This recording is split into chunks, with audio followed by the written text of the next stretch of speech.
शांति। आज 13 नवंबर 2024 के साकार मधुर महावाक्य हैं मधुबन से। मीठे बाप दादा जी ने कहा, मीठे बच्चे, सभी को पहले पहले अल्फ का पाठ पक्का कराओ। आप आत्मा भाई भाई हैं। प्रश्न है, किस एक बात में श्रीमत मनुष्य मत के बिल्कुल ही विपरीत है? उत्तर है, मनुष्य मत कहती है हम मोक्ष में चले जाएंगे। श्रीमत कहती है ये ड्रामा अनादि अविनाशी है। मोक्ष किसी को मिल नहीं सकता। भल कोई कहे कि ये पार्ट बजाना हमको पसंद नहीं, परंतु इसमें कुछ भी कर नहीं सकते। पार्ट बजाने आना ही है। श्रीमत ही तुम्हें श्रेष्ठ बनाती है। मनुष्य मत तो अनेक प्रकार की हैं। ओम शांति। अभी ये तो बच्चे जानते हैं कि हम बाबा के सामने बैठे हैं। बाप भी जानते हैं कि बच्चे हमारे सामने बैठे हैं। ये भी तुम बच्चे जानते हो कि बाप हमें शिक्षा देते हैं, जो फिर औरों को देनी है।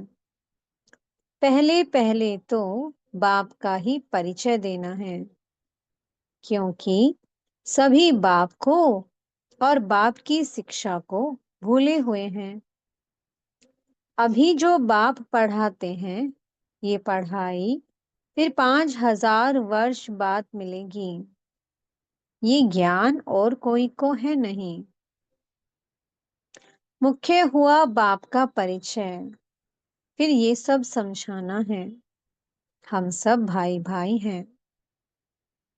सारी दुनिया की जो सभी आत्माएं हैं, सब आपस में भाई भाई हैं। सभी अपना मिला हुआ पार्ट इस शरीर द्वारा बजाते हैं। अभी तो बाप आए हैं नई दुनिया में ले जाने के लिए, जिसको स्वर्ग कहा जाता है। परंतु अभी हम सब भाई पतित हैं, एक भी पावन नहीं। सभी पतितों को पावन बनाने वाला एक ही बाप है। ये है ही पतित विकारी रावण की दुनिया। रावण का अर्थ ही है 5 विकार स्त्री में, 5 विकार पुरुष में। बाप बहुत सिंपल रीति समझाते हैं। तुम भी ऐसे समझा सकते हो। तो पहले पहले ये समझाओ कि हम आत्माओं का वह बाप है। सभी ब्रदर्स हैं। पूछो ये ठीक है? लिखो हम सब भाई भाई हैं। हमारा बाप भी एक है। हम सब सोल्स का वो है सुप्रीम सोल। उनको फादर कहा जाता है। ये पक्का बुद्धि में बिठाओ तो सर्वव्यापी आदि का किचड़ा पट्टी निकल जाए। अल्फ पहले पढ़ाना है। बोलो ये पहले अच्छी रीति बैठ लिखो। आगे सर्वव्यापी कहता था, अब समझता हूं कि सर्वव्यापी नहीं है। हम सब भाई भाई हैं। सब आत्माएं कहती हैं गॉड फादर, परमपिता परमात्मा, अल्लाह। पहले तो ये निश्चय बिठाना है कि हम आत्मा हैं, परमात्मा नहीं है। ना हमारे में परमात्मा व्यापक है, सभी में आत्मा व्यापक है। आत्मा शरीर के आधार से पार्ट बजाती है। ये पक्का कराओ। अच्छा, फिर वह बाप सृष्टि चक्र के आदि मध्य अंत का ज्ञान सुनाते हैं। बाप ही टीचर के रूप में बैठ समझाते हैं। लाखों वर्ष की तो बात नहीं, ये चक्कर अनादि बना बनाया है। इक्वल कैसे है, इसको जानना पड़े। सतयुग, त्रेता, पास्ट हुआ। नोट करो, उनको कहा जाता है स्वर्ग और सेमी स्वर्ग। वहां देवी देवताओं का राज्य चलता है। सतयुग में है 16 कला, त्रेता में है 14 कला। सतयुग का प्रभाव बहुत भारी है, नाम ही है स्वर्ग, हेवन।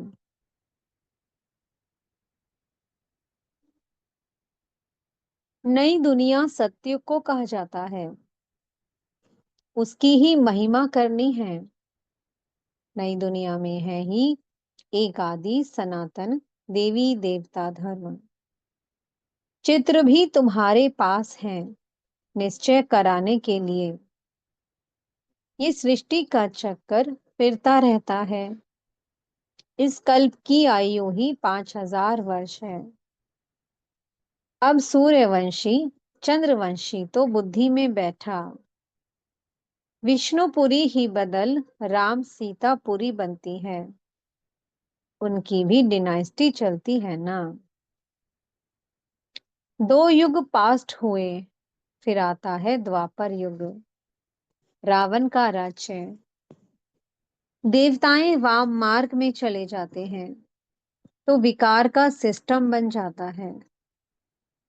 सतयुग त्रेता में सभी निर्विकारी रहते हैं। एक आदि सनातन देवी देवता धर्म रहता है। चित्र भी दिखाना है, ओरली भी समझाना है। बाप हमको टीचर होकर ऐसे पढ़ाते हैं। बाप अपना परिचय खुद ही आकर देते हैं। खुद कहते हैं, मैं आता हूं पतितों को पावन बनाने के लिए। तो मुझे शरीर जरूर चाहिए, नहीं तो बात कैसे करूं। मैं चैतन्य हूं, सत्य हूं और अमर हूं। सतो रजो तमो में आत्मा आती है। आत्मा ही पतित, आत्मा ही पावन बनती है। आत्मा में ही सब संस्कार हैं। पास्ट के कर्म व विकर्म का संस्कार आत्मा ले आती है। सतयुग में तो विकर्म होता नहीं, कर्म करते हैं, पाठ बजाते हैं। सतयुग में हर कर्म अकर्म होता है, परंतु वह कर्म अकर्म बन जाता है। गीता में भी अक्षर है, अभी तुम प्रैक्टिकल में समझ रहे हो। जानते हो बाबा आया हुआ है पुरानी दुनिया को बदल नई दुनिया बनाने, जहां कर्म अकर्म हो जाते हैं। उनको ही सतयुग कहा जाता है। और यहाँ फिर ये कर्म विकर्म ही होते हैं, जिसको कलयुग कहा जाता है। तुम अभी हो संगम पर। बाबा दोनों ही तरफ की बात सुनाते हैं। एक एक बात अच्छी रीति समझे। बाप टीचर ने क्या समझाया, अच्छा, बाकी है गुरु का कर्तव्य। उनको बुलाया ही है कि आकर हम पतितों को पावन बनाओ। आत्मा पावन बनती है, फिर शरीर भी पावन बनता है। जैसे सोना वैसे जेवर भी बनता है।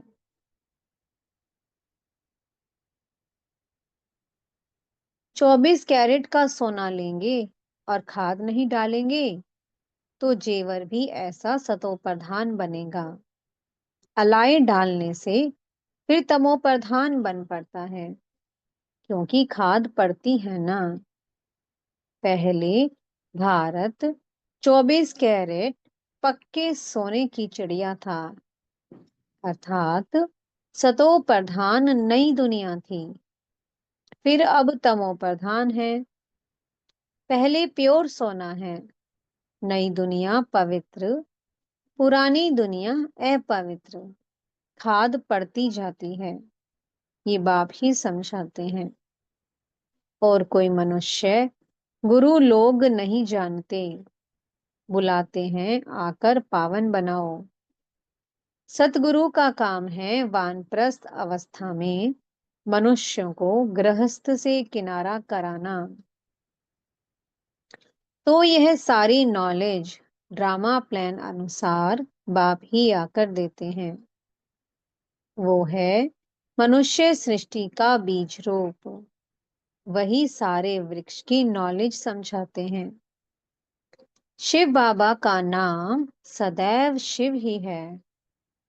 बाकी आत्माएं सब आती हैं पाठ बजाने, तो भिन्न भिन्न नाम धराती हैं, बाप को बुलाते हैं, परंतु उन्हें जानते नहीं वह कैसे भाग्यशाली रथ में आते हैं तुमको पावन दुनिया में ले जाने। तो बाप समझाते हैं, मैं उनके तन में आता हूं जो बहुत जन्मों के अंत में है। पूरा 84 जन्म लेते हैं।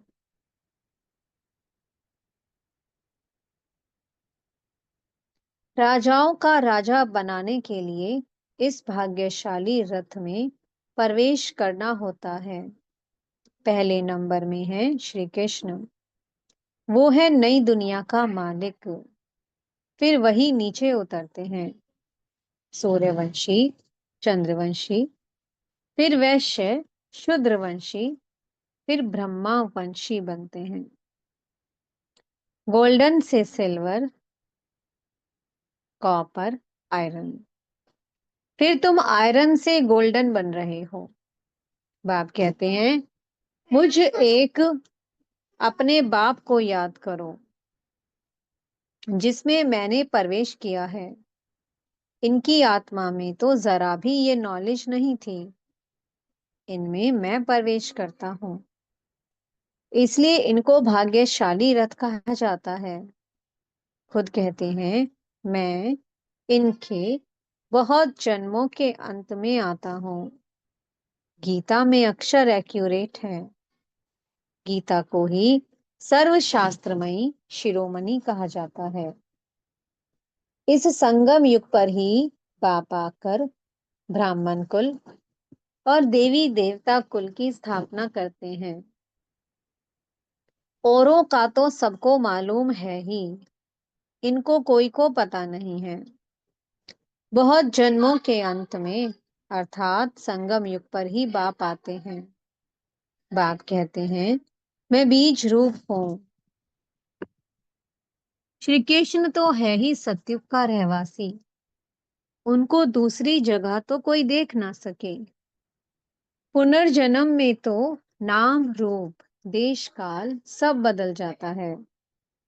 पहले छोटा बच्चा सुंदर होता है, फिर बड़ा होता है, फिर वह शरीर छोड़ दूसरा छोटा लेता है। ये बना बनाया खेल है, ड्रामा के अंदर फिक्स है। दूसरे शरीर में तो उनको श्री कृष्ण नहीं कहेंगे। उस दूसरे शरीर पर नाम आदि फिर दूसरा पड़ेगा। समय, फीचर्स, तिथि तारीख आदि सब बदल जाता है। वर्ल्ड की हिस्ट्री ज्योग्राफी हूबहू रिपीट कहा जाता है। तो ये ड्रामा रिपीट होता रहता है। सतो रजो तमो में आना ही है।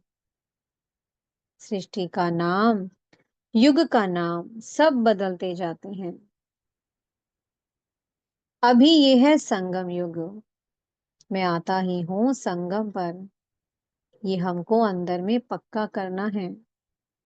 बाप हमारा बाप टीचर गुरु है, जो फिर सतो प्रधान बनने की युक्ति बहुत अच्छी बताते हैं। गीता में भी है, देह सहित देह के सब धर्म छोड़ अपने को आत्मा समझो, वापस अपने घर जरूर जाना है। भक्ति मार्ग में कितनी मेहनत करते हैं भगवान पास जाने के लिए। वो है मुक्ति धाम, कर्म से मुक्त हम इनकॉर्पोरियल दुनिया में जाकर बैठते हैं, यानी कि निराकारी दुनिया में। पाठधारी घर गया तो पाठ से मुक्त हुआ। सब चाहते हैं कि हम मुक्ति पावें, परंतु मुक्ति तो किसको मिल न सके। ये ड्रामा अनादि अविनाशी है। कोई कहे ये पाठ बजाना हमको पसंद नहीं, परंतु इसमें कोई कुछ कर ना सके। ये अनादि ड्रामा बना हुआ है। एक भी मुक्ति को नहीं पा सकते। वो सब हैं अनेक प्रकार की मनुष्य मत, और ये है श्रीमत। श्रेष्ठ बनाने के लिए मनुष्य को श्रेष्ठ नहीं कहेंगे, देवताओं को श्रेष्ठ कहा जाता है। उन्हों के आगे सम नमन करते हैं तो वह श्रेष्ठ ठहरे ना। परंतु ये भी किसको पता नहीं है। अभी तुम समझते हो कि 84 जन्म तो लेना ही है। श्री कृष्ण देवता है, वैकुंठ का प्रिंस है। वह यहाँ कैसे आएगा? ना उसने गीता सुनाई, सिर्फ देवता था, इसलिए सभी लोग उनको पूजते हैं। देवता है पावन, खुद पतित ठहरे। कहते भी हैं मुझ निर्गुण हारे में कोई गुण नहीं, आप हमको ऐसा बनाओ। शिव के आगे जाकर कहेंगे हमको मुक्ति दो। वह कभी जीवन मुक्त, जीवन बंध में आते ही नहीं, इसलिए उन्हें पुकारते हैं मुक्ति दो। जीवन मुक्ति भी वही देते हैं। अभी तुम समझते हो बाबा और मम्मा के हम सब बच्चे हैं। उनसे हमें अथाह धन मिलता है। मनुष्य तो बेसमझी से मांगनी करते रहते हैं। बेसमझ तो जरूर दुखी ही होंगे ना। अथाह दुख भोगने पड़ते हैं। तो ये सब बातें बच्चों को बुद्धि में रखनी है। एक बेहद के बाप को ना जानने के कारण कितना आपस में लड़ते रहते हैं, ऑर्फन बन पड़े हैं। वो होते हैं हद के ऑर्फन्स, ये हैं बेहद के ऑर्फन्स। बाप नई दुनिया स्थापन करते हैं। अभी है ही पतित आत्माओं की पतित दुनिया। पावन दुनिया सतयुग को कहा जाता है, पुरानी दुनिया कलयुग को। तो बुद्धि में ये सब बातें हैं ना। पुरानी दुनिया का विनाश हो जाएगा, फिर नई दुनिया में ट्रांसफर हो जाएंगे। अभी हम टेम्परेरी संगम युग पर खड़े हैं। पुरानी दुनिया से नई बन रही है। नई दुनिया का भी पता है। तुम्हारी बुद्धि अब नई दुनिया में जानी चाहिए। उठते बैठते यही बुद्धि में रहे कि हम पढ़ाई पढ़ रहे हैं, बाप हमको पढ़ाते हैं। स्टूडेंट को ये याद रहना चाहिए, फिर भी वह याद नंबरवार पुरुषार्थ अनुसार रहती है। बाप भी नंबरवार पुरुषार्थ अनुसार याद प्यार देते हैं। अच्छा पढ़ने वाले को टीचर जरूर प्यार जास्ती करेंगे। कितना अंतर पड़ जाता है। अब बाप तो समझाते रहते हैं बच्चों को धारणा करनी है। एक बाप के सिवाय और कोई तरफ बुद्धि ना जाए। बाप को याद नहीं करेंगे तो पाप कैसे कटेंगे। माया घड़ी घड़ी तुम्हारा बुद्धि योग तोड़ देगी। माया बहुत धोखा देती है। बाबा मिसाल देते हैं, भक्ति मार्ग में हम लक्ष्मी की बहुत पूजा करते थे। चित्र में देखा कि लक्ष्मी पांव दबा रही है, तो उसे मुक्त करा दिया। उनकी याद में बैठते जब बुद्धि इधर उधर जाती थी तो अपने को थप्पड़ मारते थे। बुद्धि और तरफ क्यों जाती है? आखिरी विनाश भी देखा, स्थापना भी देखी। साक्षात्कार की आश पूरी हुई। समझा कि अब ये नई दुनिया आती है और हम ये बनेंगे। बाकी ये पुरानी दुनिया तो विनाश हो जाएगी, पक्का निश्चय हो गया। अपनी राजधानी का भी साक्षात्कार हुआ, तो बाकी इस रावण के राज्य को क्या करेंगे, जबकि स्वर्ग की राजाई मिलती है।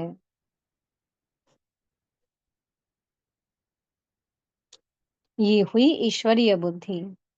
ईश्वर ने प्रवेश कर ये बुद्धि चलाई। ज्ञान कलश तो माताओं को मिलता है, तो माताओं को ही सब कुछ दे दिया। तुम कारोबार संभालो, सबको सिखलाओ। सिखलाते सिखलाते यहाँ तक आ गए। एक दो को सुनाते सुनाते देखो अब कितने हो गए हैं। आत्मा पवित्र होती जाती है, फिर आत्मा को शरीर भी पवित्र चाहिए। समझते भी हैं, फिर भी माया भुला देती है। तुम कहते हो 7 रोज पढ़ो, तो कहते हैं कल आएंगे। दूसरे दिन माया खलास कर देती है, आते ही नहीं। भगवान पढ़ाते हैं, तो भगवान से नहीं आकर पढ़ते हैं। कहते भी हैं हाँ जरूर आएंगे, परंतु माया उड़ा देती है, रेगुलर होने नहीं देती है।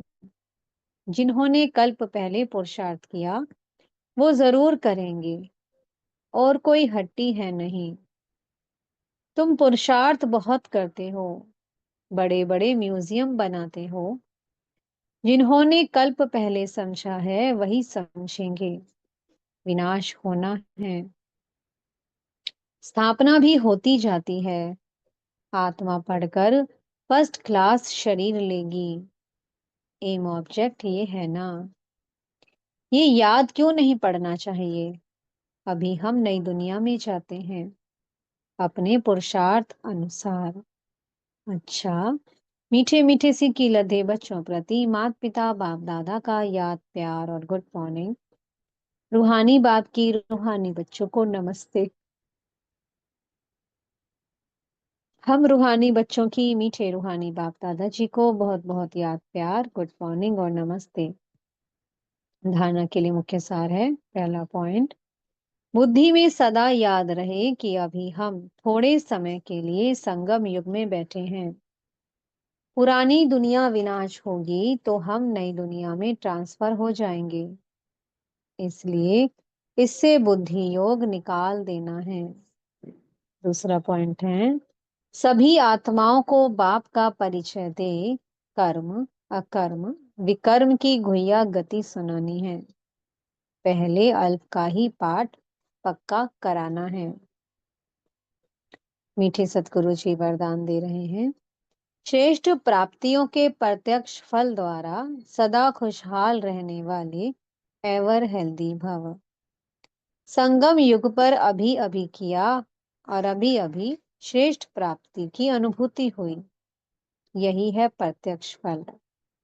सबसे श्रेष्ठ फल है समीपता का अनुभव होना। आजकल साकार दुनिया में कहते हैं कि फल खाओ तो तंदुरुस्त रहेंगे, हेल्दी रहने का साधन फल बताते हैं, और आप बच्चे हर सेकंड प्रत्यक्ष फल खाते ही रहते हो, इसलिए एवर हेल्दी ही हो। यदि आपसे कोई पूछे कि आपका क्या हाल चाल है, तो बोलो कि फरिश्तों की चाल है और खुशहाल है। स्लोगन है, सर्व की दुआओं के खजाने से संपन्न बनो तो पुरुषार्थ में मेहनत नहीं करनी पड़ेगी। ओम शांति। बहुत बहुत शुक्रिया प्यारे प्यारे हमारे मीठे मीठे बाप दादा जी का। ओम शांति।